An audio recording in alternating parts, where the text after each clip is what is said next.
একটা ছবি স্কুলে আছে, যদি কেউ ছিঁড়ে ফেলে কমিটির নামে মামলা হয়। অথচ রসুলকে নিয়ে কত লোক গালিগালাজ করে, রসুলের বিরুদ্ধে কত লোক ব্যঙ্গ করে, রসুলের বিরুদ্ধে অ্যাকশনে যায়, আমার দেশে তাদের নামে মামলা হয় না। নেতার জন্মদিন পালন হয়, নেতার মৃত্যুদিন পালন হয়, 20টা 30টা গরু জবাই করে সকাল থেকে সন্ধ্যা পর্যন্ত মানুষ দিয়ে খাওয়ানো হয়, লক্ষ লক্ষ টাকা খরচ করে নেতা নেত্রীর জন্মদিন পালন করা হয়। অথচ নবীর বিরুদ্ধে গালিগালাজ দেয়, তোমার অন্তরে একটু ব্যথা লাগে না? তুমি আল্লাহর রসুলের উম্মত হতে পারো না। এখন হুজুর দেখলে সহ্য করতে পারো না, আলেম দেখলে সহ্য করতে পারো না, মসজিদ মাদ্রাসা দেখলে সহ্য করতে পারো না। আল্লাহর কসম, মরার পরে আমাদের দিয়ে জানাজা পড়াইও না। যার সঙ্গে যার সম্পর্ক তাকে দিয়ে কাজটা সেরে নিও। মরার পরে আমাদের দিয়ে জানাজা পড়াও কেন? জীবিত অবস্থা আমাদের সম্মান দাও না, মরার পরে তোমার জানাজা আমি পড়তে যাব কেন? অন্য নেতাদের দ্বারা পড়িয়ে নাও। আমরা হকের পথে চলতে চাই, হক কথা বলতে চাই, কথা বলে ঠিক না বেঠিক? আর হকের পথে চললে, হক কথা বললে আল্লামা সাঈদীর যে দশা হয়েছে তোমার আমার সে দশা হতে পারে। এর জন্য আমরা ঘাবড়াই না, আমরা হক কথা বলতে চাই, হকের পক্ষে থাকতে চাই। এখানে যদি নরম নরম ইউসুফ নবীর কাহিনী বলা যায়, কিছু রামপন্থী বামপন্থীরা বলবে না হুজুর ভালোই ওয়াজ করতেছে।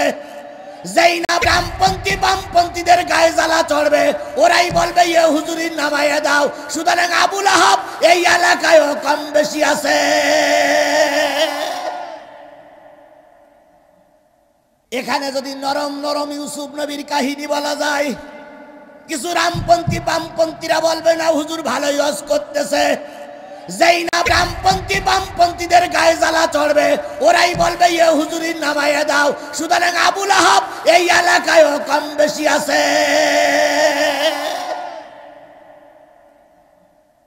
পাশের লোক যদি শত্রুতা না করে, নিজের দেশের শত্রুরা খুব বেশি লাভবান হতে পারে না। বড় হুজুরের বিরুদ্ধে যদি ভারত অ্যাকশনে না যেত, আল্লাহর কসম বড় হুজুর মারা যেত না। সামনে রোজার মাস আসতেছে, ভারতীয় কোনো জিনিস দিয়ে আমরা ইফতার করব না, ভারতীয় কোনো কাপড় চোপড় পরে আমরা ঈদগার ময়দানে যাব না, ভারতের কোনো জিনিস আমরা কেনাকাটা করব না। এতেই প্রতিবাদ করব তোমরা আমার শত্রু, তোমার দেশের কোনো মাল আমরা কিনব না। আমি যতটুকু খবর পেয়েছি, যতটুকু সংবাদ পেয়েছি, আমাদের ধর্মীয় সভায়, আলোচনা সভায় আমাদের পাশের কিছু অমুসলিম ভাইয়েরা রয়েছেন। আমি তাদেরকে আন্তরিক মোবারকবাদ জানাচ্ছি, আন্তরিক ধন্যবাদ জানাচ্ছি। আমরা তাদেরকে কোলে টেনে নিচ্ছি, কারণ তারা আমাদের বাংলাদেশের ভাই। কথা বলেন ঠিক না বেঠিক? সবাই মিলে ওই মালিকের শুকরিয়া আদায় করছি, যে মালিক আপনাকে আমাকে সৃষ্টি করে সুস্থ রেখে আজকের এই দিন পর্যন্ত আসার তৌফিক দান করেছেন। যে মালিক আপনাকে আমাকে এই মাহফিল পর্যন্ত আসার সুযোগ দিলেন, সেই মালিকের শুকরিয়া আসতে না জোরে, কারোর জবান বন্ধ থাকবে না, সকলে মিলে বলছি আলহামদুলিল্লাহ। আরেকটু জোরে বলুন তো আলহামদুলিল্লাহ। আল্লাহ বলতেছেন, কুল লাউ কানাল বাহরু মিদাদাল লিকালিমাতি রাব্বি লানাফিদাল বাহরু ক্বাবলা আন তানফাদা কালিমাতু রাব্বি ওয়ালাউ জিইনা বিমিসলিহি মাদাদা। কোরআন তেলাওয়াত শুনে যারা আল্লাহু আকবার বলবে, আল্লাহ তাদের জান্নাতে যাওয়ার পথ সহজ করে দিবেন। জোরে বলুন আল্লাহু আকবার, আরো জোরে আল্লাহু আকবার। কুল্লাউ কানাল বাহর, হে নবী আপনি বলে দিন, পৃথিবীতে যত সাগর আছে, পৃথিবীতে যত নদ নদী আছে, পৃথিবীতে যত খালবিল আছে, পৃথিবীতে যত পুকুর পুষ্করণী আছে, সব খালবিল নদ নদী সাগর উপসাগরের পানিগুলো যদি কালি হয়ে যায়, পৃথিবীতে যত গাছ দাঁড়িয়ে আছে সব দাঁড়ানো গাছগুলো যদি কলম হয়ে যায়, পৃথিবীতে যত সমান্তরাল জমি আছে সব জমিগুলো যদি কাগজ হয়ে যায়, দাঁড়ানো কলম দিয়ে, সাগরের পানি নামক কাগজ দিয়ে, সমান্তরাল জমি নামক কাগজের উপরে তোমার রবের কথা লিখতে যদি শুরু করো, লিখতে লিখতে লিখতে লিখতে সব কাগজ পুরায়ে যাবে, সব কলম শেষ হয়ে যাবে, সাগরের পানিগুলো সব শুকায়ে যাবে। আর একটা সাগরের পানিও যদি সেখানে নিয়ে এসো, সে পানিগুলো নিঃশেষ হয়ে যাবে। কিন্তু তোমার যে রব, তোমার যে আল্লাহ তৈরি করেছে, সে রবের কথা লিখে শেষ করা যাবে না। সেই রবের নাম কি? এই মুসলমানের বাচ্চারা জোরে বলুন তো, সেই রবের নাম কি? আরো জোরে বলেন, সেই রবের নাম কি? সেই আল্লাহর শুকরিয়া, আস্তে না জোরে সকলে মিলে বলছি আলহামদুলিল্লাহ। কার শুকরিয়া আদায় করলাম? খুশি হলো কে? আর আলহামদুলিল্লাহ এই শব্দটা মেনে নিতে পারে না, সহ্য করতে পারে না, গ্রহণ করতে পারে না, সে কে? শয়তানকে এই মজলিসে আছে? আছে? নাই। থাকলেও নীরব আছে। কথা বলেন ঠিক না বেঠিক?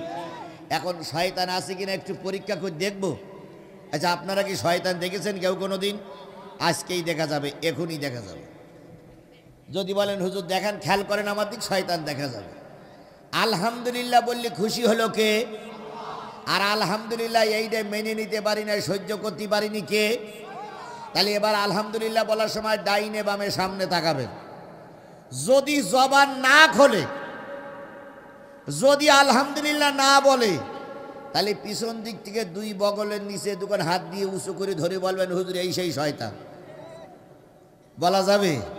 তাহলে এবার একে অপরের দিক তাকাই বলুন তো আলহামদুলিল্লাহ। অনেকটা হয়েছে, আল্লাহ কবুল করুক, সকলে বলুন আমি। আমি যখন আলহামদুলিল্লাহ বললাম, আমার গালের ভিতরে বড় জিহ্বাটা নড়াচড়া করেছে না চুপচাপ দাঁড়াই আছে? আচ্ছা বলুন তো, জিহ্বা না নাড়াই কি কথা বলা যায়? তাহলে জিহ্বা আছে তাই, জিহ্বা আছে তাই, মুসলমান কথা বলেন, জিহ্বা আছে তাই। এবার বলুন, জিহ্বা থাকলেই যদি কথা বলা যায়, বলুন তো আমার জিহ্বার চাইতে গরুর জিহ্বাটা বড় না ছোট? নিঃসন্দেহে গরু কথা বলতে পারে। আগেই তো বললেন জিহ্বা আছে তাই কথা বলি। গরুর জিহ্বা আমার সেই বড়, কিন্তু গরু কথা বলতে। এবার বলুন তো, গরুর জিহ্বার চাইতে মশির জিহ্বা, মহিষ কথা বলতে পারে। মশির জিহ্বার চাইতে হাতির জিহ্বা, কিন্তু হাতিও কথা বলতে পারে না। কথা বলেন ঠিক না বেঠিক? তাহলে মানুষ কেন কথা বলে জানার প্রয়োজন আছে না নাই? বিজ্ঞান চিন্তা করলো সবার তো বড় জিহ্বা আছে, সবাই তো কথা বলতে পারে না, মানুষ কেন কথা বলে এখন বাহির করা লাগবে। বিজ্ঞান রিসার্চ করতে করতে একটা অ্যান্সার পেয়ে গেল, উত্তর পেয়ে গেল। যত পৃথিবীতে জীবজন্তু আছে সবারই বড় জিহ্বা আছে, কিন্তু বড় জিহ্বার পাশে কারোর ছোট জিহ্বা নাই। গরুর বড় জিহ্বার পাশে কি কোনো ছোট জিহ্বা আছে? হাতির বড় জিহ্বার পাশে কি কোনো ছোট জিহ্বা আছে? কিন্তু একমাত্র কাদের বড় জিহ্বার পাশে ছোট জিহ্বা আছে? আপনার গালের ভিতরে বড় জিহ্বার পাশে একটা ছোট জিহ্বা আছে। এইটারে কি জিহ্বা বলে? এই মুসলমান কথা বলেন, এইটা কোন জিহ্বা বলে? এই আলা জিহ্বা আপনার আছে না নাই? দেখেছেন কোনোদিন? আছে কিনা? এখন দেখার দরকার নেই। বাড়ি রাত্রি শোয়ার আগে যে হাত, ওই দেখবেন তো গলের ভিতরে ছোট একটা জিহ্বা আছে না নাই? গরুর কি এই ছোট জিহ্বা আছে কোনোদিন দেখেছেন? মহিষের কি ছোট জিহ্বা আছে? এই জন্য মহিষ কথা বলতে পারে না, গরু কথা বলতে পারে না। আপনাকে আমাকে আল্লাহ পাক বড় জিহ্বার পাশে একটা ছোট জিহ্বা তৈরি করে দিয়েছে। ছোট জিহ্বাটার কাজ হলো কথা তৈরি করা। কথা তৈরি করে কোন জিহ্বা? আর বড় জিহ্বাটা ইরে বাইর করে দেয়। যাদের ছোট জিহ্বা নাই তারা হয়ে যায় বোবা। আর ছোট জিহ্বাটা যতটুকু দরকার তার চাইতেও যদি ছোট হয়ে যায়, ওই লোকটা হয়ে যায় তোতলা। সবাই কি বোবা? সবাই কি তোতলা? আবার সবাই কি ভালো করে কথা বলতে পারে না? তাহলে তোতলা হয় কেন? ছোট জিহ্বাটা যতটুকু দরকার তার চাইতে ছোট হয়ে যায় তোতলা। আর ছোট জিহ্বা যার মোটেও নাই তিনি হয়ে যায় বোবা। তাহলে ভালো করে আল্লাহর দিকে খেয়াল করুন, কি দরদি আল্লাহ আমার। 3.5 হাত বডির ভিতরে কোটি কোটি টাকার সম্পদ দিলেন, ছোট একটা জিহ্বা দিলেন, জিহ্বার পাশে আর একটা বড় জিহ্বা দিয়ে আপনাকে আমাকে তোতলা বানান নাই, বোবা বানান নাই। এত সুন্দর দরদ যে আল্লাহ করলেন, সেই আল্লাহর শুকরিয়া যদি আদায় করা না হয়, ওই আল্লাহ আপনারে মরার আগে বোবা বানাই দিতে পারে। ওই আল্লাহ কিছুদিনের ভিতরে আপনাকে তোতলা বানাই দিতে পারে, পারে কিনা জোরে বলেন? সেই আল্লাহ এখনো আছে না নাই? এই জন্য কারোর জবান বন্ধ থাকবে না, সকলে মিলে বলছি আলহামদুলিল্লাহ। প্রশংসা করি আমি আল্লাহ তাআলার, বিশ্বজাহান সৃষ্টি হলো কুদরতে যাহার, জ্ঞান বিজ্ঞান শিল্পকলা আবিষ্কারক যত, খোদার মহিমা তারা গাইছে অবিরত। মাটির মানুষ চন্দ্রে গেল কুদরতে যাহার, প্রশংসা করি আমি আল্লাহ তাআলার। ডিমগুলো সব একই রকম, পার্থক্য নাই মোটে, সাদা কালো বাচ্চাগুলো কেমন করে ফোটে। কথা বলেন, কথা বলেন, কথা বলেন। ডিমগুলো সব দেখতে একরকম, কিন্তু বাচ্চা কয় রকম হয়?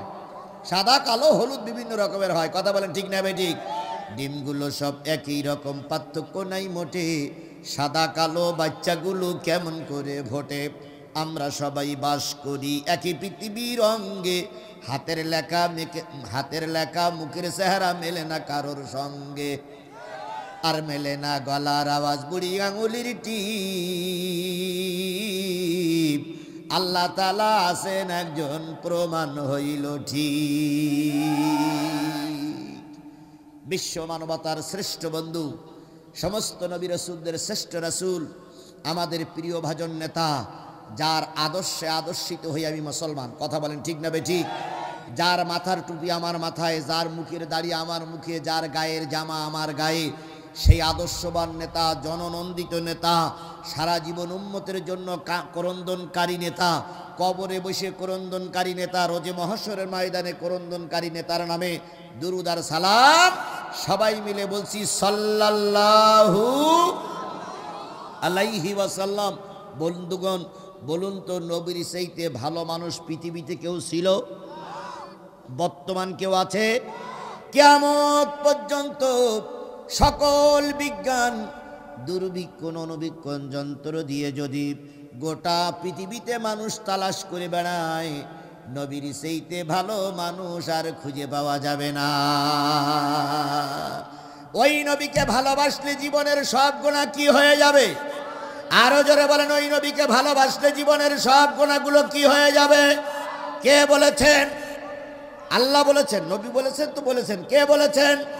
আল্লাহ বলতেছেন, কুল ইন কুনতুম তুহিব্বুনাল্লাহ ফাত্তাবিউনি ইউহিব্বুকুমুল্লাহ ওয়া ইয়াগফির লাকুম যুনুবাকুম আল্লাহু গফুরুর রাহিম। কুল, হে নবী আপনি বলে দিন, ইন কুনতুম তুহিব্বুনাল্লাহ, তোমরা যদি আল্লাহরে ভালোবাসতে চাও, ফাত্তাবিউনি, আমি নবী আমার ইত্তেবা করো, অনুসরণ করো। আমার ইত্তেবা, আমার অনুসরণ করলে জীবনের সব গুনাহগুলো আল্লাহ মাফ করে দেবে। 1 2 3 তিনটে ঘন্টা আপনারা লোক বসে আছেন, গোনা নেই এইরকম একটা লোক হাত তোলেন তো, যে জীবনে কোনো গোনা করেননি আর গোনা আপনার আমলনামায় নেই, এরকম লোক একটা হাত তোলেন তো। আছেন কেউ? আমাদের কম বেশি সবার গোনা আছে না নাই? আল্লাহ নিজেই বলেছেন, নবীর অনুসরণ অনুকরণ করলে জীবনের সব গুনাহগুলো কি হয়ে যাবে? আরো জোরে বলেন, কি হয়ে যাবে? তাহলে গুনার বোঝা নিয়ে এসেছি, নবীর অনুসরণ অনুকরণ করে যদি বেরিয়ে যেতে পারি, আমার জীবনের গুনাহগুলো সব কি হয়ে যাবে। এই জন্য নবীর অনুসরণ অনুকরণ না করলে গুনাহ মাফ হওয়ার লক্ষণ নাই। পৃথিবীতে অনেক নেতা পাওয়া যায়, কিন্তু কোন নেতার অনুসরণ করলে গুনাহ মাফ হওয়ার গ্যারান্টি কেউ দেয়নি। কথা বলেন ঠিক না বেঠিক? আল্লাহ বললেন নবীর অনুসরণ করো, গুনাহ মাফ হয়ে যাবে। সেই নবীর অনুসরণ আমার সমাজে আছে না নাই? কোথায় আছে? খেয়াল করেন বাংলাদেশে অনেকগুলো দল আছে, দলের প্রতিষ্ঠিতায় একজন নেতা আছে, ওই নেতার ছবি কর্মীর ঘরে বাঁধানো আছে। যে যা দল করে, আমি কোনো ব্যক্তিগত দলের কথা বলছি না, যে যা দল করে ওই দলের নেতার ছবি বাড়িতে কি করা আছে? বাঁধানো আছে। যদি একটু ধুলো পড়ে, ধুলোটা সুন্দর কাপড় দিয়ে কি করে? পরিষ্কার করে মুছে ফেলে। যদি কালারটা পরিবর্তন হয়, নতুন আর একটা ছবি এনে বেঁধে রাখে। যদি ওই ছবিটাকে অবমাননা করে, তার বিরুদ্ধে রাষ্ট্রদ্রোহ মামলা হয়। কথা বলেন ঠিক না বেঠিক? একটা ছবি স্কুলে আছে, যদি কেউ ছিঁড়ে ফেলে, কমিটির নামে মামলা হয়। অথচ রসুলকে নিয়ে কত লোক গালিগালাজ করে, রসুলের বিরুদ্ধে কত লোক ব্যঙ্গ করে, রসুলের বিরুদ্ধে অ্যাকশনে যায়, আমার দেশে তাদের নামে মামলা হয় না।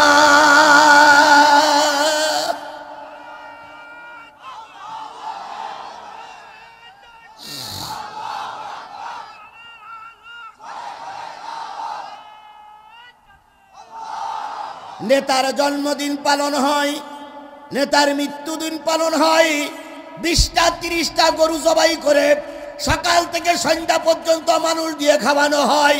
লক্ষ লক্ষ টাকা খরচ করে নেতা নেত্রীর জন্মদিন পালন করা হয়। অথচ নবীর বিরুদ্ধে গালিগালাজ দেয়। তোমার অন্তরে একটু ব্যথা লাগে না? তুমি আল্লাহর রসুলের উম্মত হতে পারো না। আবার আমরা যদি কেউ একটু প্রতিবাদ করি, আমাদেরকে মঞ্চের থেকে নামাই দেয়, আমাদের বিরুদ্ধে মামলা দেয়, আমাদেরকে রাজপথে গুলি করে মারে। এরা নবীর উম্মতের নামের কলঙ্ক। আল্লাহ রসুল বলেছেন, মান তাশাব্বা বিকৌমিন ফাহুয়া মিনহু। যেই জাতি যেই গোষ্ঠীর সঙ্গে দুনিয়ায় ওঠা বসা করবা, কিয়ামতের দিন ওই জাতি ওই গোষ্ঠীর সঙ্গে হয় জান্নাত নয় জাহান্নাম। এখন হুজুর দেখলে সহ্য করতে পারো না, আলেম দেখলে সহ্য করতে পারো না, মসজিদ মাদ্রাসা দেখলে সহ্য করতে পারো না। আল্লাহর কসম, মরার পরে আমাদের দিয়ে জানাজা পড়াইও না। যার সঙ্গে যার সম্পর্ক তাকে দিয়ে কাজটা সেরে নিও। মরার পরে আমাদের দিয়ে জানাজা পড়াও কেন? জীবিত অবস্থা আমাদের সম্মান দাও না, মরার পরে তোমার জানাজা আমি পড়তে যাব কেন? অন্য নেতাদের দ্বারা পড়িয়ে নাও। সেই কথা আমি কই, আবার কে কথা কয় কেটা? মানে সেই কথা তো কেউ না বললে আমি বলি। কারোর কাছে না শুনলে আপনি আমার কাছে শুনবেন। আমরা হকের পথে চলতে চাই, হক কথা বলতে চাই। কথা বলে ঠিক না বেঠিক? আর হকের পথে চললে, হক কথা বললে আল্লামা সাঈদীর যে দশা হয়েছে, তোমার আমার সে দশা হতে পারে। এর জন্য আমরা ঘাবড়াই না, আমরা হক কথা বলতে চাই, হকের পক্ষে থাকতে চাই। কথা বলতেই হবে, কথা বলতেই হবে। মৃত্যু কবার হয়? জন্ম কবার হয়েছে? তোমার আমার মৃত্যু একবারই হবে। মায়ের পেটের থেকে ছোট্ট জায়গা দিয়ে দুনিয়ার মুখ দেখেছি, ওই জায়গায় আর ফিরে যাওয়া সম্ভব নয়। এখন যেতে হবে কোথায়? সেই কবরে যাওয়ার আগে আপনার মৃত্যুটা বাঘের বাচ্চার মতন হোক, পাতি শিয়ালের মতন হয়ে লাভ নাই। 1000 বছর বাঁচার চাইতে 1 সেকেন্ড বাঁচার অধিকার আল্লাহর কাছে অনেক বেশি। এই এলাকায় আর মুসলমান নাই, সব বাদাম খেয়ে বেড়াচ্ছে। এরা মুসলমান নামের কলঙ্ক। এত বড় বিশাল একটা মাহফিল, আমরা কোরআন হাদিস থেকে আলোচনা করছি, আর মুসলমান বাদাম খেয়ে বেড়াচ্ছে। এদের ধর্মের পরে টান আছে বলে মনে হয় না। যাত্রা গান দিলে লোকে জায়গা পাওয়া যায় না, আর কোরআনের মাহফিল দিয়ে ওরা বাদাম খেয়ে বেড়াচ্ছে, চা খেয়ে বেড়াচ্ছে। আল্লাহ হয় ওদের হেদায়েত দেখ, নাই বিচার আল্লাহ ওদেরই করুক। আল্লাহ সবাইকে এই মাহফিলে আসার তৌফিক দান করুক। সকলে বলেন আমিন। বলতেছিলাম, আল্লাহ রসুল বলেছেন, লা ইউমিনু আহাদুকুম হাত্তা কুনা হাব্বা ইলাইহি মিন ওয়ালিদিহি ওয়া ওয়ালাদিহি ওয়ান নাসি আজমাইন, ততক্ষণ পর্যন্ত কোনো মুসলমান মুমিন হতে পারবে না যতক্ষণ পিতামাতা, ভাই বোন, আত্মীয় স্বজন, পাড়া প্রতিবেশী, ছেলে মেয়ে, বিবি বাচ্চা, নেতা নেত্রীর চাইতে নবী মোহাম্মদকে বেশি ভালোবাসা না যাবে ততক্ষণ পর্যন্ত মুমিন হওয়া যাবে না। হযরত ওমরের সামনে রাসূল যখন এই হাদিসটা বললেন, ওমর বলেন, ইয়া রাসূলুল্লাহ, ছেলে মেয়ে, বিবি বাচ্চা, বউ, তাদের চাইতে আমি আপনাকে ভালোবাসতে পারি, কিন্তু জীবনের চাইতে ভালোবাসা সম্ভব নয়। কারণ আমার জীবনের পরে একটা মহব্বত আছে, জীবনের পরে একটা টান আছে। রাজপথে গুলি হচ্ছে, ইসলামের জন্য গুলির সামনে বুক পেতে দেবে, এটা সম্ভব নয়। নবীজি বললেন, ওমর, মুসলমান হয়েছ কিন্তু এখনো মুমিন হতে পারোনি। ওমর বলেন, ইয়া রাসূলুল্লাহ, কি হলে মুমিন হওয়া যাবে? নবীজি বললেন, তোমার জীবনের চাইতে আমি নবী আমারে ভালোবাসা লাগবে। হযরত ওমর মাথাটা নিচু করলেন, কিছুক্ষণ পরে মাথা উঁচু করে বলেন, ইয়া রাসূলুল্লাহ, আমি আপনার জীবনের চাইতে বেশি ভালোবাসি। নবী বললেন, ওমর, এবার তুমি মুমিন হয়ে গেছো। কথাটা বলা এবং শোনা খুব সহজ, বলা এবং শোনা খুবই, কিন্তু কাজ করা খুবই কঠিন। শুধু কঠিন না, মহা কঠিন। এই জন্য রাসূলকে জীবনের সবচাইতে ভালোবাসতে হবে। কথা বলেন ঠিক না বে ঠিক? আল্লাহ আমাদের সেই ভালোবাসা তৈরি করার তৌফিক দান করুক, সকলে বলুন আমিন। আল্লাহর নবী মক্কায় সর্বপ্রথম খাদিজাকে বিয়ে করেছিলেন কত বছরে? আমার কথাগুলো জবাব দিতে হবে, আপনারা তো সব পুরুষ লোক। বলুন তো, খাদিজাকে বিয়ে করেছিলেন নবীর বয়স কত? 25 বছর। খাদিজার বয়স তখন কত? 40 বছর। নবী এখনো খাদিজার সঙ্গে পরিচয় হয় নাই। এমত অবস্থায় প্রতি জিলহজ মাসের 1 তারিখ থেকে শুরু করে 10 তারিখ পর্যন্ত কাবার চত্বরে ওয়াকাজের মেলা বসত। কি মেলা? ওয়াকাজ যদি বাংলায় ব্যাখ্যা করা হয় তাহলে কি? ওয়াকাজ যদি বাংলায় ব্যাখ্যা করা হয় তার মানে যেখানে কোনো ভালো কাজ হয় না সেইটারে কি কাজ বলে? ওয়াকাজ। ওই ওয়াকাজ কেন বলা হতো? একজন নারী বিয়ে করেছে, 10 বছর বাচ্চা হয় না, স্বামী ওয়াকাজের মেলায় নিয়ে আসতো। নেতারা যখন ন্যাংটা হয়ে কাবা তওয়াফ করত, নেতাদের সামনে মেয়েটারে দিয়ে দিত আর বলতো, তোমরা আমার একটা সন্তান দাও। ওই নেতারা সবাই ওই মেয়েটারে ব্যবহার করত। 10 দিন পরে ওই নেত্রী, ওই মেয়ে যখন বাড়ি যেত, স্বামীরে বলতো, আমি মা হয়ে এসেছি। ওই মা কি, ওই যে মা সন্তান হলো, ওই সন্তানটা কি স্বামী দিল না নেতারা দিল?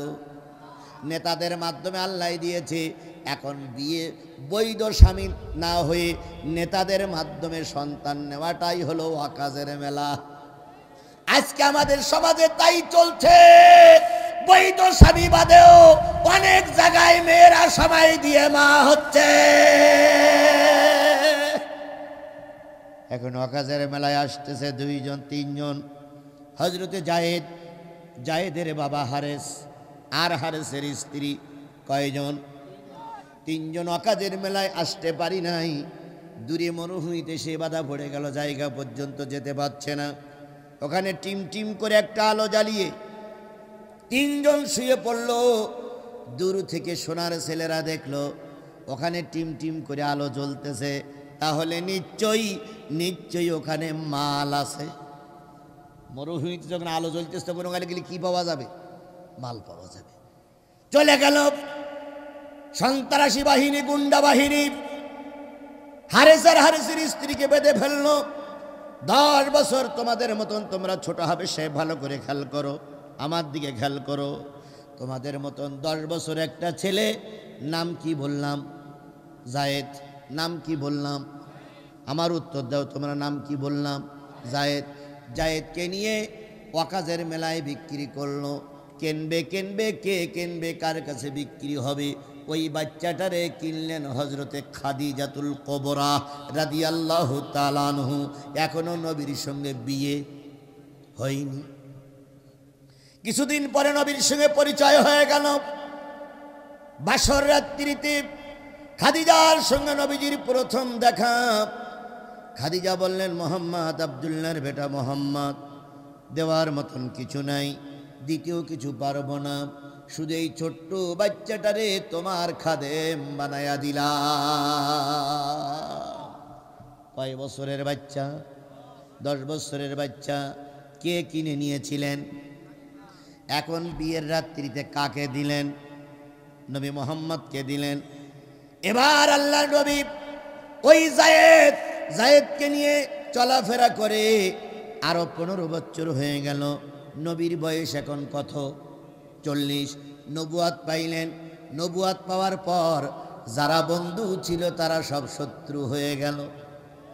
নবীর জন্মের কথা শুনে আবুল আহাব 40টা উট জবাই করে মানুষকে খেতে দিয়েছিল। আনন্দ করে কাবা ঘরে দিয়ে ন্যাংটা হয়ে নেচেছিল, নিজের গোলাম আজাদ করে দিয়েছিল। সেই আবুল আহাব এখন রসুলের শত্রু। কারণ রসুল এখন কার কথা বলে? আপনিও খেয়াল করবেন, যতদিন আপনি হক কথা না বলবেন জালেমেরা আপনাকে স্যালুট দিবে। ইমাম সাহেব যতদিন সুদ ঘুষির কথা না বলবে ততদিন ইমাম সাহেবের খুব সম্মান করবে। যেই না বলবে সভাপতি সুদখোর, সেক্রেটারি সুদখোর, ক্যাশিয়ার সুদখোর, তখন দেখবেন সুদখোরেরা জোট করে বলবে, হুজুর আপনার চাকরি শেষ।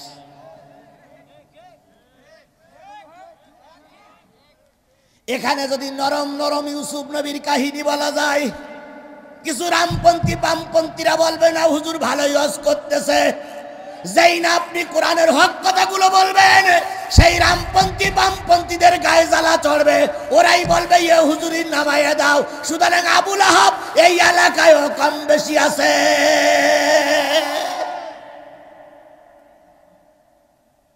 অবশ্যই মজলিসই নাই, আছে কিনা দেখবেন পাশের দিক তাকাইয়ে।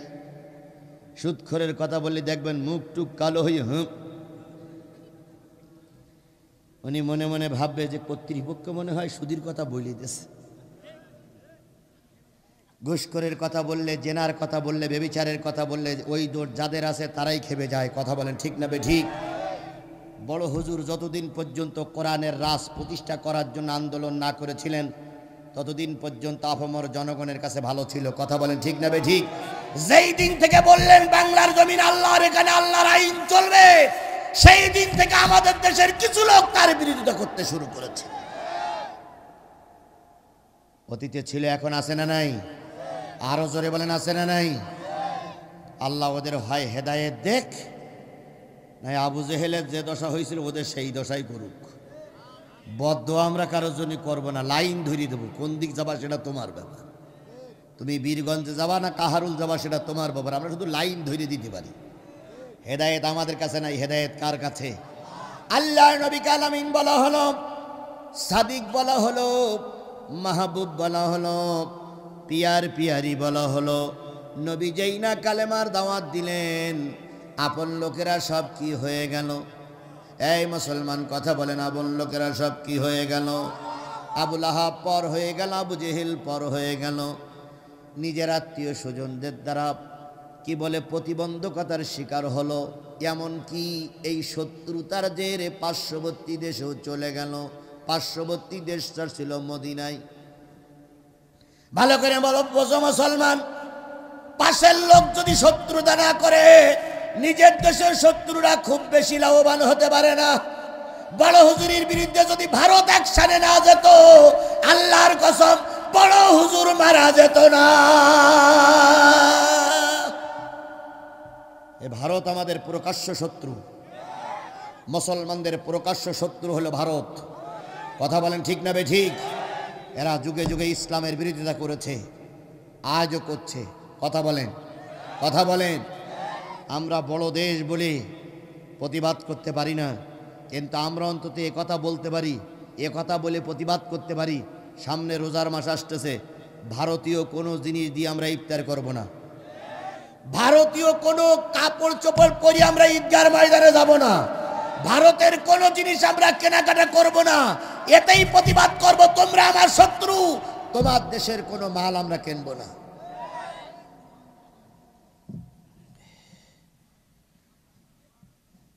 আল্লাহ আমাদের সবাইকে হেদায়েত দান করুক।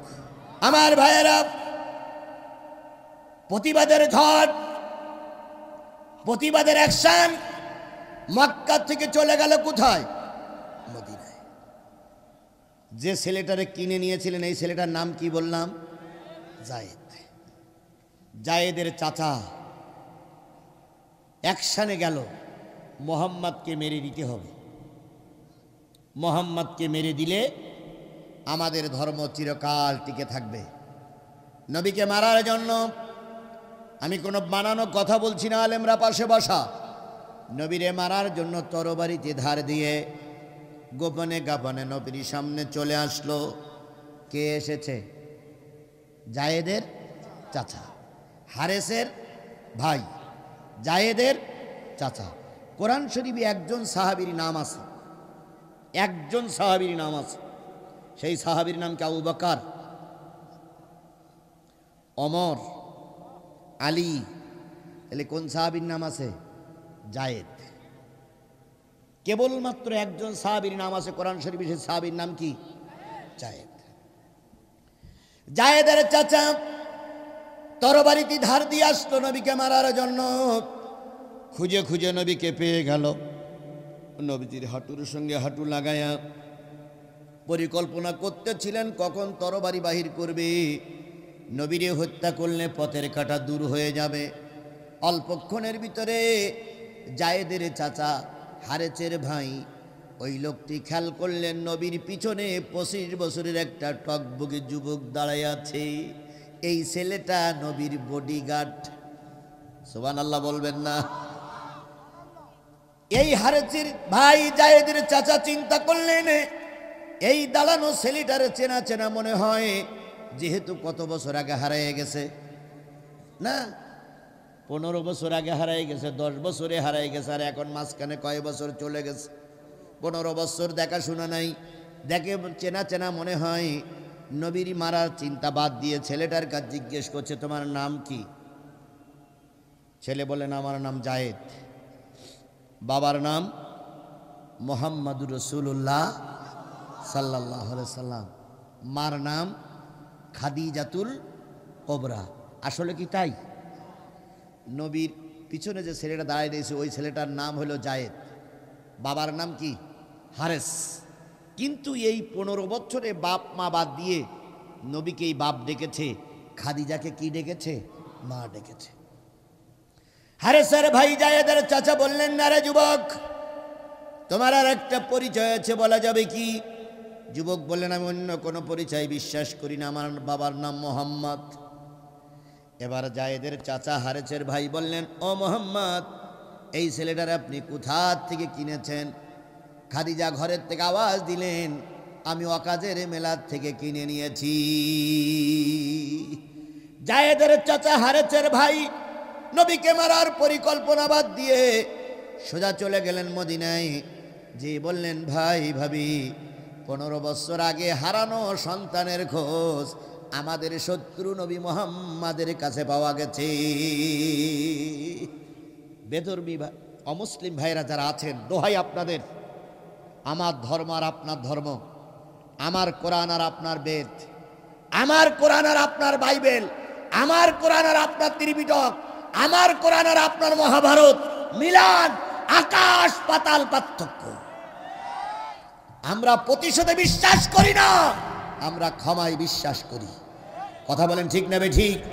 এই উদারতা সব ধর্মের ভিতরে যদি থাকতো তাহলে কেউ কারোর রক্ত নিয়ে হেলি খেলা করতে পারতো না। ভালো করে মিলান, অমুসলিম ভাইরা আপনারা আমাদের ভাই। ভারত আমাদের শত্রু হতে পারে, আপনারা আমাদের শত্রু নয়।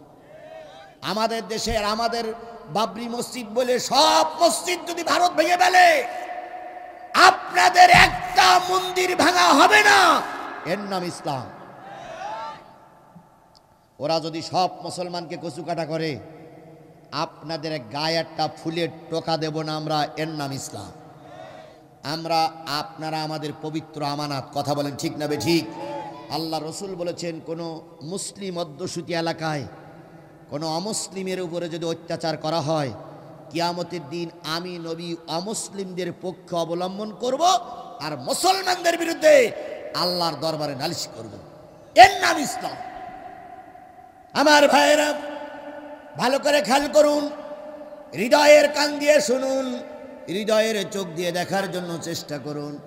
এখনো যারা বাজারে আছেন, মেহেরবানি করে কোরআনের মাহফিলে এসে বসুন। আল্লাহ আপনাদের হেদায়েত নসিব করুক।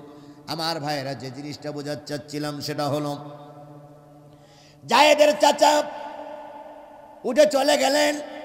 মদিনায় গিয়ে হারেসকে বললেন, ভাই দীর্ঘ 15 বছর ভাবি কেঁদেছে, তুমিও কেঁদেছ, চোখে অন্ধত্ব বরণ করতেছো, তোমরা এখন দেখতে পাও না।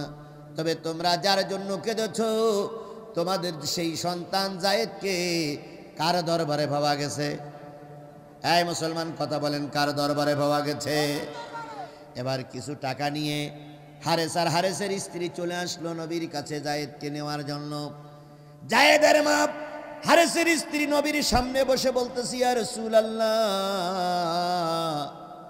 শুনেছি আপনি বিরাট দয়ার মানুষ, আপনার চাইতে দয়ার মানুষ আর পৃথিবীতে কেউ নাই। নবী গো, 15টা বছর আমার সন্তানকে হারিয়েছি, কাঁদতে কাঁদতে চোখে অন্ধ হয়ে গেছে। আমার সন্তানটা আপনার পিছনে দাঁড়িয়েছে, আমার কলিজার টুকরা সন্তানকে আমার কাছে ফিরাইয়া দিন। নবীজি পিছন দিক তাকায় বলতেছে, জায়েদ, এই মহিলা আর এই পুরুষ লোকটারে তুমি কি চেনো? জায়েদ বলেন, ইয়া রাসূলুল্লাহ, চিনি। ইনি কে? ইনি আমার মা। আর উনি কে? উনি আমার বাবা। নবীজি বললেন, ঘরে ঢোকো, খাদিজার কাছ থেকে বিদায় নাও, মাল সামানা যা আছে মাল সামানা গুলো নিয়ে বাবার সঙ্গে চলে যাও। জায়েদের চোখ দিয়ে টপ টপ টপ টপ করে পানি পড়তেছে। নবীজির কাঁধের পরে পানি পড়তেছে, নবীজির মাথার পরে পানি পড়তেছে, নবীজির কানের পরে পানি পড়তেছে। নবীজি বললেন, জায়েদ, 15 বছর পরে মা পেয়েছো, বাবা পেয়েছো, আনন্দে আত্মহারা হয়ে তো ফিরে যাবার কথা, কাঁদো কেন? জায়েদ এবার নবীর গলা জড়াই ধরে গালে চুমা দিয়ে বলতেছি, ইয়া রাসূলুল্লাহ, বাবার কাছে ছিলাম 10 বছর, মায়ের কাছে ছিলাম 10 বছর, একটাই মাত্র সন্তান, কারণে অকারণে মা বকেছে, কারণে অকারণে বাবা বকা দিয়েছে, কখনো অন্যায় করলি বাপ মেরেছে, মা মেরেছে। আপনার দরবারে আছি 15টা বছর, আমি স্পষ্ট করে জাতির সামনে বলতে পারি, গর্ভধারিণী মা, জন্মদাতা পিতা যতটুকু না মহব্বত করেছে, তার চাইতে বেশি মহব্বত পেয়েছি নবী আপনার দরবারে। একই প্লেটে খানা খেয়েছি আপনি আর আমি, একই বিছানায় শুয়েছি আপনি আর আমি, একই কম্বলের ভিতরে শুয়েছি আপনি আর আমি। কখনো কেনা গোলাম বলে ঘৃণা করেন নাই, কাজের লোক বলে বাইরে থাকতে দেন নাই। নবী গো, এত ভালোবাসা পৃথিবীর আর কেউ দিতে পারে না। তাই দয়া করে আপনার কাছে দাবি করতেছি, আপনি আমাকে আপনার দরবার থেকে মা বাপের কাছে ফিরাইয়ে দেবেন না। ইয়া রাসূলুল্লাহ, জীবনের সবচাইতে আমি আপনারে বেশি ভালোবাসি। জায়েদের মা আর জায়েদের বাবা এই দৃশ্য দেখার পর একে অপরের ভিতরে জড়াই ধরে বলতে চাই, রে মানুষ, আমি বাবা আমি মা, আমাদের আচরণের চাইতে নবীর আচরণটা সবচাইতে বেশি ভালো। তাই দুইজন বলতেছি, ইয়া রাসূলুল্লাহ, আমাদের সন্তানকে আপনার জন্য দিয়ে গেলাম, কোনো দিন আর সন্তানের দাবি করব না। আপনার আচরণটা যে পৃথিবীর সব মানুষের চাইতে ভালো, এটা আমাদের জানতে একটু দেরি হলো, কিন্তু আজকে জেনে গেলাম আপনার চাইতে ভালো মানুষ আর পৃথিবীতে কেউ। এই মুসলমান, কথা বলেন, পৃথিবীতে ভালো মানুষ আর কেউ? সেই নবী আপনার নবী, আমার নবী, আমাদের নবী। কথা বলেন ঠিক না বেঠিক? সেই নবীর নাম শোনার পরে যদি কেউ দুরূদ শরীফ না পড়ে, আল্লাহ রসুল বলেছেন এর চাইতে কৃপণ লোক আর কেউ হতে পারে না। এই জন্য নবীর নামে দুরূদ আর সালাম দিয়ে শুরু করছি, কারোর জবান বন্ধ থাকবে না, সকলে মিলে বলছি সাল্লাল্লাহু আলাইহি ওয়াসাল্লাম। রসুল আমার ভালোবাসা, রসুল আমার আলো আশা, রসুল আমার প্রেম বিরহের মূল আলোচনা, রসুল আমার কাজে কর্মের অনুপ্রেরণা, রসুল আমার ভালোবাসা। নেতার মতন নেতা আমি পাই না যখন খুঁজে, কান্দি এবং কান্দি শুধু এই দুটি চোখ বুজে, তখন তোমার বদর উহুদ যোগায় মন্ত্রণা,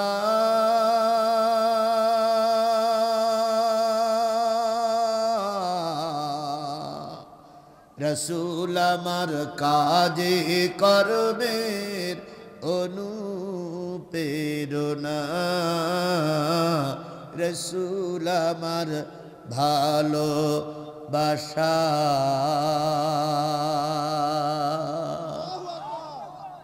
সেই নবীর নামে দুরূদ আর সালাম সাল্লাল্লাহু আলাইহি ওয়াসাল্লাম। বন্ধুগণ, কি শোনার জন্য আপনারা বসে আছেন?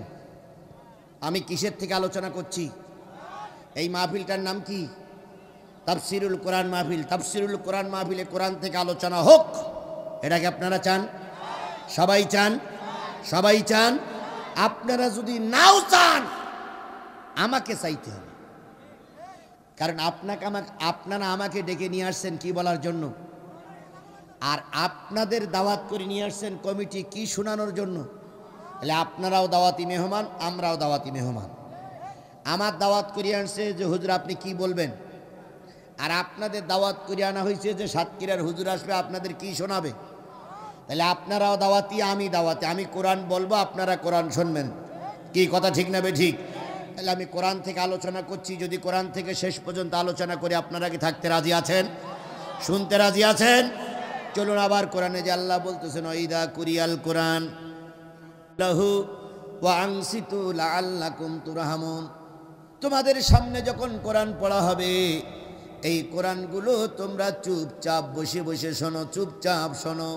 লাআল্লাকুম তুরহামুন, আশা করা যায় চুপচাপ বসে বসে যদি কোরআন শোনো, তোমাদেরকে আল্লাহ পাক রহমত দিয়ে ভরে দেবে। চুপচাপ কোরআন শরীফ শুনলে আল্লাহ কি করবেন? রহমত করবেন। রহমতের দরকার আছে না নাই? আরো জোরে বলেন, আছে না নাই? আমাদের যাদের রহমতের দরকার তারাই কোরআনের মাহফিলে বসেছি, যাদের রহমতের দরকার নাই তারা বাদাম খেয়ে বেড়াচ্ছে অথবা বাড়ি বসে গল্প করতেছে, ওদের রহমতের দরকার নাই। বন্ধুরে, আজকের এই মাহফিলে না আসে বাদাম খেয়ে বেড়াচ্ছ কিংবা মাহফিলে বসে চলে যাচ্ছ, যদি আজকে রাত্রি মৃত্যু হয়ে যায়, এই কোরআন আল্লাহর কাছে তোমার বিরুদ্ধে নালিশ করবে। এই জন্য হাতে ধরে বলি, পায়ে ধরে বলি, 10টায় উঠেছি, 12টায় শেষ করব, ঘণ্টাখান কোরআনের আলোচনা হবে।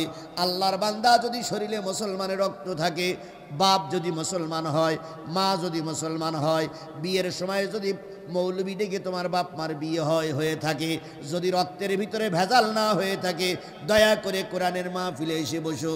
আর যদি না বসো, তাহলে বুঝতে হবে তোমার ভিতরে নিশ্চয়ই কোনো না কোনো ভেজাল আছে।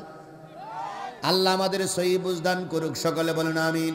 তাহলে চুপচাপ বসে বসে কোরআন শরীফ শুনলে রহমত করবে কে? আমরা কি রহমত নিতে রাজি আছি? সবাই কি রহমত নিতে রাজি আছি? চলুন আর একটু সামনে যাই, ওটাওটি করবেন না, দয়া করে সবাই বসুন। রাস্তায় যারা দাঁড়িয়ে আছেন দেখতে খারাপ লাগতেছে, এত সুন্দর সামিয়ানার নিচেই বসুন, আল্লাহ বরকত দিক। চলুন হাদিসে যাই। আল্লাহ নবী বলেন, মাস্তামা কওমান ফি বাইতিন মিন বুয়ুতিল্লাহ ইয়াতলুনা কিতাবাল্লাহ ওয়া ইয়াতাদারাসুনাহু ইল্লা নাযালাত আলাইহিমুস সাকিনাহ ওয়া গাশিয়াতুহুমুর রাহমা ওয়া হাফাতুহুমুল মালায়েকা ওয়া যাকারাল্লাহু ফী মান ইনদাহু। নবী আমার বলেন, মসজিদে অথবা মসজিদের বাইরে কোন একটা জামাত তৈরি করে ওখানে যখন আমার উম্মত আল্লাহর বান্দা কোরআন হাদিসের আলোচনা করে, ওই আলোচনাগুলো নারী আর পুরুষ যদি চুপচাপ বসে বসে শোনে, তাহলে ওদের মাথার উপর দিয়ে আল্লাহ পাক জান্নাতের বাতাস প্রবাহিত করে দেয়। আমি কি আলোচনা করতেছি আর আপনারা কি শুনতেছেন? নবী বলেন, এই কোরআনের আলোচনা করে আর যারা কোরআনের আলোচনা শোনে, তাদের মাথার উপর দিয়ে কিসের বাতাস?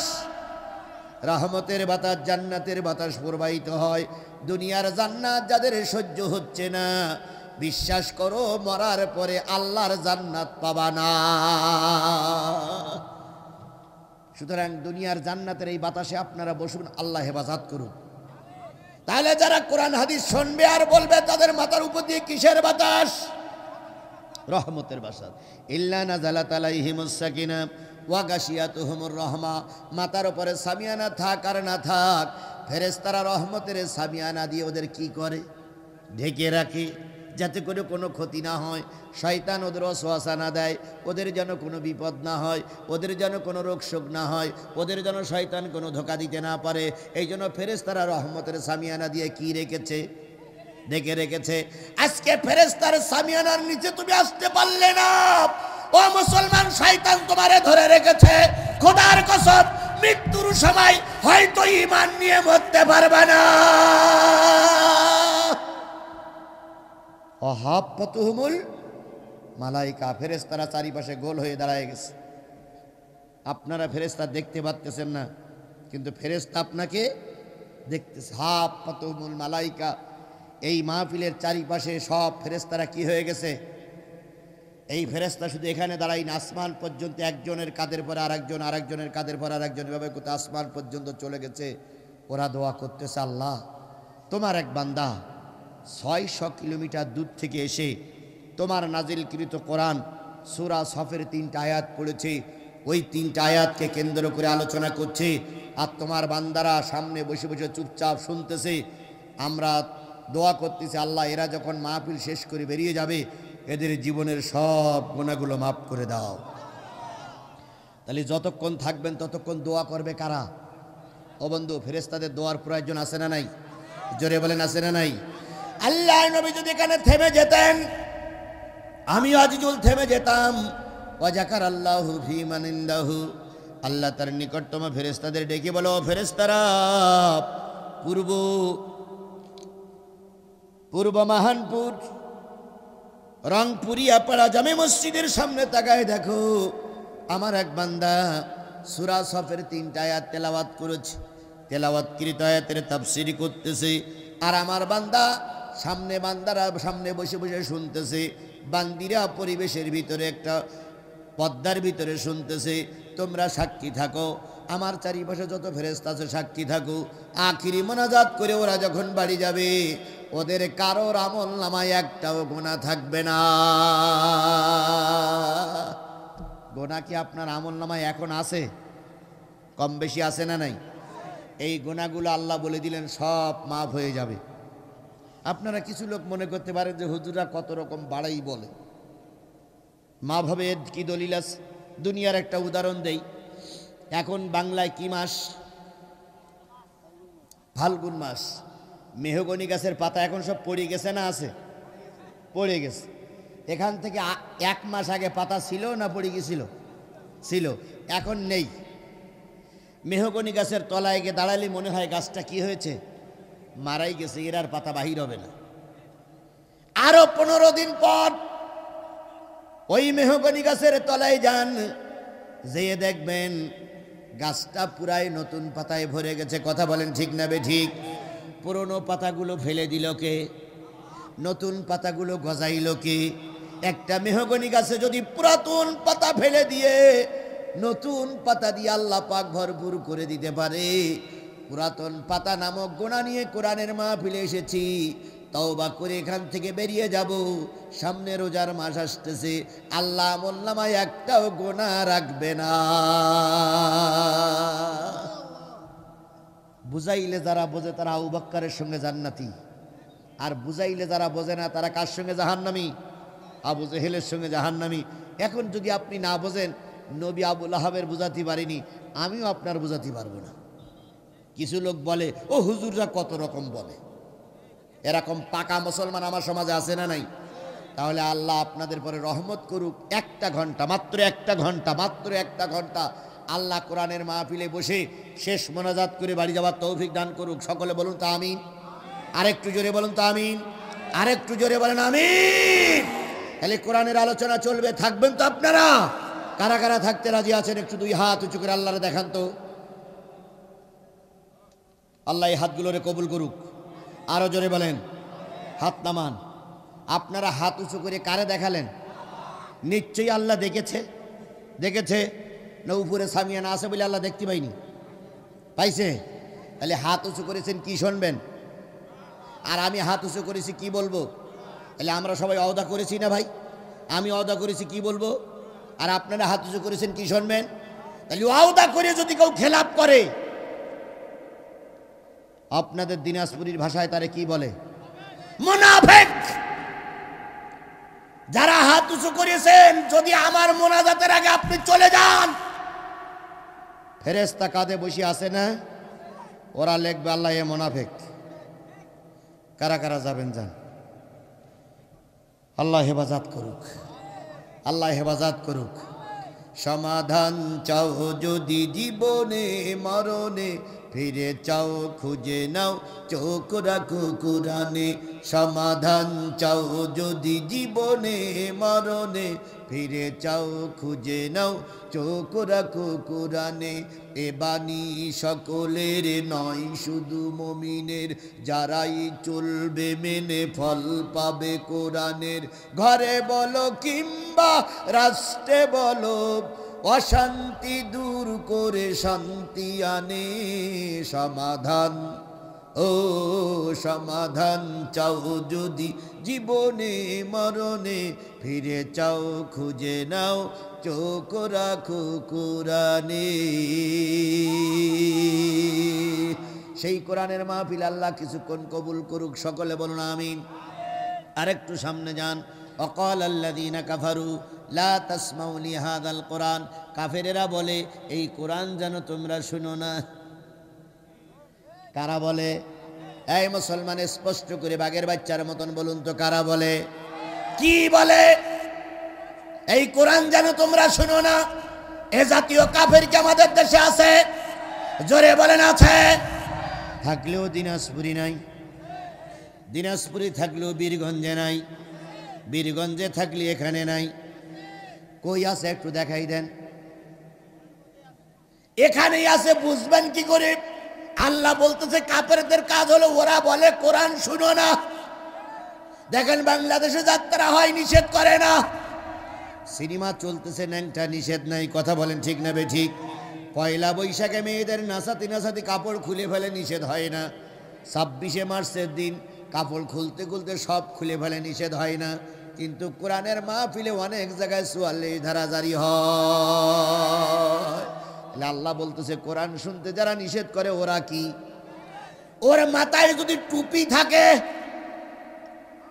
টুপি মাথায় দিয়ে যদি বলে কোরআনের মাহফিল বন্ধ করে দাও, তাহলে বুঝতে হবে ওটা টুপিওয়ালা কাফের। ওর মুখে যদি দাড়ি থাকে আর দাড়ি রেখে যদি বলে কোরআনের মাহফিল বন্ধ করে দাও, তাহলে আল্লাহর ভাষায় ওটা দাড়িওয়ালা কাফের। ওর মাথায় যদি পাগড়ি থাকে আর কোরআনের মাহফিল যদি বন্ধ করে দেয়, তাহলে ওটা হলো পাগড়িওয়ালা কাফের। ও যদি হজ করে এসে কোরআনের মাহফিল বন্ধ করার জন্য চেষ্টা করে, তাহলে বুঝতে হবে ওটা আলো হজ কাফের। এ জাতীয় কাফের আমার দেশে আছে না নাই? এখানে আছে কিনা আমি জানি না, তবে যদি বলে যে কোরআন বন্ধ করে দাও, তাহলে ওর রক্ত আর ওর বাপের রক্ত পরীক্ষা করতে হবে, বুঝতে হবে রক্তের ভিতরে ভেজাল। এই জন্য কোরআনের মাহফিল সহ্য করতে পারছে না। লা তাসমাউ লিহাযাল কোরআন, এই কোরআন যেন তোমরা শুনো না। কারা বলে? আলগাউ ফীহি লাআল্লাকুম তুগলিমুন। যদি দেখো তোমাদের বিরুদ্ধে কথা চলে যাচ্ছে, সুদখোরের বিরুদ্ধে কথা হচ্ছে, ঘুষখোরের বিরুদ্ধে কথা হচ্ছে, চোর ডাকাতির বিরুদ্ধে কথা হচ্ছে, তাহলে হট্টগোল বাধাই দাও, মারামারি বাধাই দাও। মারামারি বাঁধানোটাও কিসের কাজ? তাহলে না, কাফেরের কাজ, শয়তানের কাজ, এটা কাফেরের কাজ। তাহলে কাফেরের কাজ হলো কোরআন শুনতে বাধা দেয়, হট্টগোল করে। দুটো বাবা গেল। আরেকটা বলি, ওয়াইদা তুতলা আলাইহিম আয়াতুনা, ভালো করে খেয়াল করে নেই রে। ওয়াইদা তুতলা আলাইহিম আয়াতুনা বাইয়িনাতিন তারিফু ফি উজুহিল্লাযিনা কাফারুল মুনকার। কোরআনের মাহফিলে যদি কোনো কাফের থাকে, আর কোরআনের হক কথা যদি বক্তা বলে কিংবা আলেমে বলে, দেখবা ওর ভিতরে যারা কাফের আছে তাদের মুখগুলো সব মলিন হয়ে গেছে। খেয়াল করবেন, খেয়াল করবেন, এরা তো এমনি ধরা দেয় না। দেখবেন সবাই হাসি খুশি বাপ, ওনার চেহারাটা মলিন। এই চেহারার দুর্বলতা আসা কিসের আলামত? কাফেরের আলামত। ওয়াইদা তুতলা আলাইহিম আয়াতুনা বাইয়িনাতিন তারিফু ফি উজুহিল্লাযিনা কাফারুল মুনকার, এটা কাফের আর মুনাফিকের আলামত। এরপরে আল্লাহ পাক বলতেছে, যখন কোরআনের ব্যাখ্যা আলেমেরা করবে, ওখানে যে সমস্ত কাফেররা থাকবে ওই আলেমদের সঙ্গে মায়ের মুখী আচরণ করবে, ওদেরকে মঞ্চের থেকে অপমান করে নামাইয়ে দেবে। এই দোষগুলো যাদের ভিতরে পাওয়া যাবে, আল্লাহর ভাষায় ওরা কি? আরো জোরে বলেন ওরা কি? আরো জোরে বলেন ওরা কি? ওরা কাফের, মুনাফিক, শয়তান। তাহলে আমি এখন মূল আলোচনায় যাচ্ছি। যদি কারোর মুখ মলিন হয় তাহলে বুঝতে হবে ওই জাতের জাত। যদি হুজুরকে অপমান করে তাহলে বুঝতে হবে জন্মের সমস্যা। যদি হুজুরকে কোনো পুলিশ এনে ধরাই দেয় তাহলে বুঝতে হবে রক্তে ভেজাল। বাস, আর বলবো না। আমি বললু চালাবো, না বললু চালাবো। বাবা, তোমার কথায় আমি চলবো না, আমার কথায় আমি চলবো। একটা লাল একটা প্রাণী আছে, অনেকগুলো পা, ট্রেনের মতন চলে। হ্যাঁ, কেলুন্ডা, কেরুন্ডা। আচ্ছা বলুন তো, কেরুন্ডা চালালি চলে না না চালালি চলে? কেরুন্ডা চালালি চলে না না চালালি চলে? কেরুন্ডা চলতেছে আস্তে আস্তে। এখন আপনি যদি পিছন দিয়ে গুতা মেরে বলেন চল চল চল, আচ্ছা ওরে যত গুতা দেবেন তত কি ছাড়াবে না গোল হবে? গোল হবে, ও আরো মজবুত হবে। আমি আমার গতিতে চলতেছি, বেশি গুতা দিবেন না। ওই কেরুন্ডার মতন যদি একবার গোল হই তাহলে এই জন্য কেরুন্ডার গতিতে কেরুন্ডা চলুক। কথা বলেন ঠিক না বে ঠিক? তাহলে কোরআনের গতিতে কোরআন চলবে। আপনারা কি আমাকে ফেলাই রেখে চলে যাবেন? চলে যাবেন? তাহলে শেষ মোনাজাত পর্যন্ত কারা কারা থাকতে রাজি আছেন? দুই হাত উঁচু করে মালিকের দেখান, জোরে একটা তাকবীর হবে। নারায়ে তাকবীর।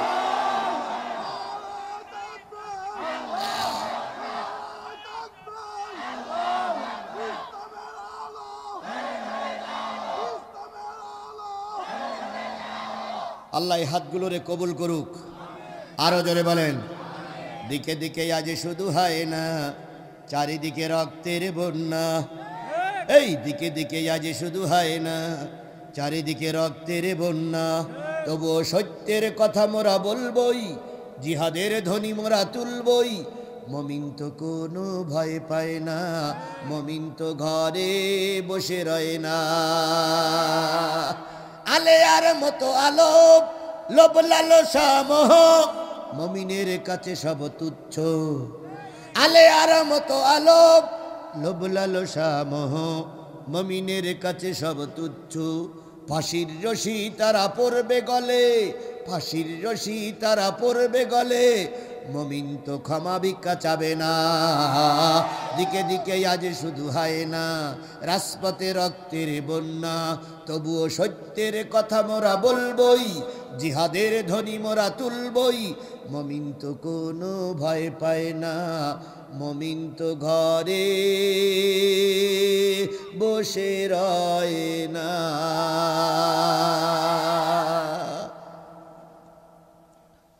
যুবকেরা তোমরা দাঁড়াই আসো কেন? আমার ইট পেটকেল মারবা তাই?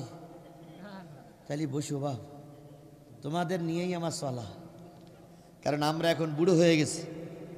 কয়েকদিন পরে আমরাই মারা যাব, ওরাই জাতির ভবিষ্যৎ। কথা বলেন ঠিক না বে ঠিক? বাবা কিছু বলবেন? মুরব্বী বাবা কিছু বলবেন? জি জি। ও ও ভাই চেয়ারম্যান না তো? জি কোথায় না? ও আল্লাহ কবুল করুক। ভাই চেয়ারম্যান ভাই উনি চলে যেতে চাচ্ছে, যেহেতু দূরের মানুষ, আল্লাহ ওনার পর রহমত করুক। এই যুবককে আল্লাহ কবুল করুক। যুবক যেহেতু ওয়াদা করেছিল হাত তুলে, এই জন্য বলতেছে হুজুর কি করি, আমরা ছুটি দিলাম, যেহেতু ব্যস্ত মানুষ। নেতা মানুষের অনেক দায়িত্ব থাকে। কথা বলেন ঠিক না বে ঠিক? এই সমস্ত যুবকদের আমাদের প্রয়োজন। এই যুবকরা একদিন এই সমাজের কর্ণধার হবে। এই যুবক যদি নামাজি হয়, এই যুবকের আন্ডারে যারা থাকবে তারাও নামাজি হবে। কথা বলেন ঠিক না বে ঠিক? আল্লাহ পাক। জি আমার ভাই চেয়ারম্যান ভাই 2000 টাকা, সামনে আবার নির্বাচন আসতেছে, আল্লাহ ইজ্জত দান করুক। মাশাআল্লাহ। জি আল্লাহ কবুল করুক। জি ওনার সালামের জবাব দেই। ওয়ালাইকুম আসসালাম। সবাই সালামের জবাব দেই। জি ওয়ালাইকুম আসসালাম। ভাইরা আমার, জি শুকরিয়া শুকরিয়া। ভাইরা আমার, আমি আপনাদের সামনে তেলাওয়াত করেছি 28 নম্বর পারার 61 নম্বর সূরা। সূরাটার নাম কি? সফ। সফ শব্দের অর্থ হচ্ছে সারিবদ্ধ, কাতারবদ্ধ, জমাটবদ্ধ, জামাতবদ্ধ। কেমন জামাতবদ্ধ? কান্নাহুম বুনিয়ানুম মারসুস, এমন শক্ত হবে, এমন সীসাডালা পাহাড়ের মতন হবে, জালিমেরা তোমাকে ধাক্কা দেবে, কিন্তু সেই ধাক্কায় তুমি কাচ্চিত হয়ে পড়ে যাবা না। জালিমেরা ধাক্কা দিয়ে ওরা পড়ে যাবে, কিন্তু আমরা জালিমের ধাক্কায় পড়ব না। এর নাম হলো কাতারবদ্ধ। কথা বলেন ঠিক না বে ঠিক? সীসাডালা পাহাড়ের মতন জামাতবদ্ধ হয়ে থাকব, কারোর কাছে আমরা মাথা নত করব না। রাজি? রাজি? আমার মাথাটা কার কাছে নত হবে? আমার কপালটা কাকে সেজদা করব? পৃথিবীর কারোর কাছে মাথা নত হবে না। এর নাম হলো জামাতবদ্ধ। আবার কেউ মনে করেন না জামাত ইসলাম না। জামাত মানে হলো একত্রিত হওয়া, জামাত মানে হলো মজবুত হওয়া। কথা বলেন ঠিক না বে ঠিক? বলুন তো, জামাতে দাঁড়ানোর পর ইমাম যদি রুকুতি দেয়, আপনি কোথায় যাবেন? আমার কথা কি বোঝেন আপনারা? দিনাজপুরের মানুষ, আপনি জামাতে নামাজ পড়তেছেন, ইমাম গেছে রুকুতে, আপনি যাবেন কোথায়? ইমাম গেছে সেজদায়, আপনি যাবেন কোথায়? এর নাম হলো জামাত।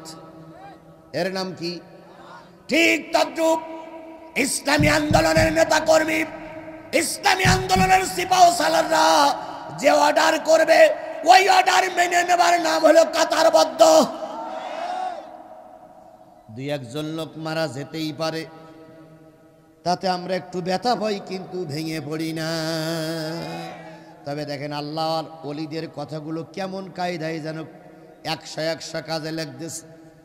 আল্লামা সাইদি মরার আগে বলেছিলেন, উত্তর গগনে কালো মেঘ জমেছে, যদি শক্ত হাতে মোকাবেলা করতে না পারো, এমন গাঢ় কালো অমাবস্যার রাত আসবে যার সবে সাদেক অসম্ভব। বড় হুজুরের সেই কথাটা হাড়ে হাড়ে কাজে লেগেছে না লাগেনি? এখন সেই গাঢ় কালো অমাবস্যার রাত পার করতে যেয়ে আমাদের পিটি মাটি ঠেকে যাচ্ছে। আজকে সেই জালেমেরা মসনদ দখল করে নিয়েছে। কথা বলেন ঠিক না বে ঠিক? আর আলেমেরা মার খাইয়েই যাচ্ছে, খেয়েই যাচ্ছে, খেয়েই যাচ্ছে। জাতির কাছে প্রশ্ন করি, বলুন তো, আল্লামা সাইদি কি হার্ট স্ট্রোকে মারা গেছে? আল্লামা সাইদি কি স্বাভাবিক মারা গেছে? না, তাকে মেরে দেওয়া হয়েছে। আমি স্পষ্ট করে বলতে পারি, তিনি যখন জেলখানা থেকে বেরিয়েছিলেন কোনো অসুস্থ ছিল না তার। প্রশাসনের লোক যেই বলল যে আপনাকে একটু চেক আপ করতে হবে, আল্লামা সাইদি বললেন, আমার তো কোনো অসুস্থ নেই, চেক আপ এখন করবো কেন? কয় না, আপনাকে উপরের থেকে নির্দেশ দিয়েছে, আপনি চেক আপ না করে যদি হঠাৎ কোনো অ্যাক্সিডেন্ট হয় তাহলে আমাদের কাছে কৈফিয়ত দিতে পারবো না, এই জন্য চেক আপ করার জন্য আপনাকে হাসপাতালে নিয়ে যাব। উনি বললেন, আমি চেক আপ করতে যেতে পারি, আমার কোনো পরিবারের লোক থাকা লাগবে। ওনারা বললেন পরিবারের লোক থাকা লাগবে না, আমরা আপনার পাশেই আছি। যখন উনি গাড়ির থেকে নামলেন, কি সুন্দর হাসিটা দিলেন, জাতিকে একটা সালাম দিলেন। কথা বলেন ঠিক না বেঠিক? ওনার ওই হাসি মাখা সালামটা, ওই হাসি মাখার চেহারাটা এখনো আমাদের সামনে ভাসতেছে। এই লোকটা যখন হাসপাতালে নিয়ে যাওয়া হলো, তখন ওনাকে শোয়াই রেখে ওনার নাভিতে একটা ইঞ্জেকশন দিয়েছিলেন। সেই ইঞ্জেকশনের 5 মিনিট পরে উনি মৃত্যুবরণ করলেন। জাতি জানতে চায় সেই ইঞ্জেকশনটা কি ইঞ্জেকশন ছিল। এই জন্য আমরা বিশ্বাস করি উনি মারা যান নাই, ওনাকে মেরে দেওয়া হয়েছে। আল্লামা সাইদি তুমি মরুনি, শহীদি হয়েছ তুমি এটাই জানি। আল্লামা সাইদি তুমি মরুনি, শহীদি হয়েছ তুমি এটাই জানি। কারাগারে কাটালে 13টি বছর, বাতিল খেপেছে তোমার দেখে থর থর। তুমি যে ছিলে মোদের নয়নের মনি, শহীদ হয়েছ তুমি এটাই জানি। শহীদ হয়েছ তুমি এটাই জানি। ওনার বাল্য জীবনের বন্ধু মরহুম মাওলানা লুৎফর রহমান সাহেব, ওনার ছোটবেলার থেকে সাথী। বড় হুজুর যেখানেই প্রধান বক্তা হয়েছেন ঢাকার পাশে, সেখানেই মাওলানা লুৎফর রহমান ছিলেন দ্বিতীয় বক্তা। তিনি যে ভবিষ্যৎবাণীটা বলেছিলেন, সে ভবিষ্যৎবাণীটা যেমন কাজে লেগেছে, মাওলানা লুৎফর রহমান তিনি গতকালকে মৃত্যুবরণ করেছে। গতকালকে তার জানাজা হয়ে গেছে, দাফন কাফন হয়ে গেছে। এই ব্যক্তিটি যখন মৃত্যুবরণ করলেন, তখন মৃত্যুর আগে তিনি একটা কথা বলেছিলেন, আমার ভিসার মেয়াদ শেষ। কি বললেন? আমার ভিসার মেয়াদ শেষ। সামনে রমজান আসার আগেই হয়তো আমাকে চলে যেতে হবে, তোমাদের সঙ্গে আর কি হবে না, দেখা হবে না। আমি শুধু আশ্চর্য হই, আল্লাহ তোমার এই পাগলের এসব বোঝে কি করে? তিনি কি করে বুঝেছিলেন আমার ভিসার মেয়াদ শেষ? তোমরা পীর সাহেব খোঁজো, পীর সাহেব খোঁজো, আল্লাহর ওলি খোঁজো। এরাই হলো বাংলাদেশের জীবন্ত আল্লাহর ওলি। এরা জীবন্ত ওলি, এর ভিতরে কোনো সন্দেহ আছে? উনি বলেছিলেন রমজানের আগেই মনে হয় আমার চলে যেতে হবে। রমজানের 8 দিন আগে তিনি চলে গেলেন। 50-55টা বছর কোরআনের তাফসীর করেছেন। লুৎফর রহমানের কথা বলছি। তিনি যত পয়সা পেয়েছেন সব ইসলামের পক্ষে খরচ করেছেন। আমেরিকায় সফর করেছেন, সৌদি আরবে সফর করেছেন। তার জানাজায় যা লোক হয়েছে, আল্লাহু আকবার। বাইতুল মুকাররমে যে লোক হয়েছে, এমন লোক সচরাচর কোনো নেতার জানাজায় হয় না। আল্লাহ পাক তার সারা জীবনের মেহনতগুলো কবুল করুক। আল্লাহ পাক তাকে জান্নাতের উচ্চ মাকাম দান করুন। আল্লাহ পাক তার পরিবারকে সবরে জামিল দান করুন। তার থেকে শিক্ষা নিয়ে তাদের রেখে যাওয়া পথে আমাদের চলা তৌফিক আল্লাহ পাক দান করুন। আমরা আজকের এই মাহফিল থেকে দোয়া করব, আল্লাহ লুৎফর রহমান এবং বড় হুজুরের জীবনের যদি সামান্য পরিমাণ ত্রুটিও থেকে থাকে, মানুষ ভুল হতেই পারে, যদি সামান্য পরিমাণ ত্রুটি থেকে থাকে তুমি মাফ করে তাদেরকে জান্নাতের মেহমান হিসেবে কবুল করে নাও। তাদের দেখানো পথে আল্লাহ আমাদের চলার তৌফিক দান করুক। 2-1 আলেম মারা গেছে তাই বলে কি আমরা পথভ্রষ্ট হয়ে যাব? আল্লাহ রাব্বুল আলামিন বলতেছে, শোনো, কান্নাহুম বুনিয়ানুম মারসুস, সীসাডালা পাহাড়ের মতন মজবুত অবলম্বন করে তোমরা চলবে, তাহলে বোঝা গেল তোমরাই হবে আল্লাহর পথের প্রতীক।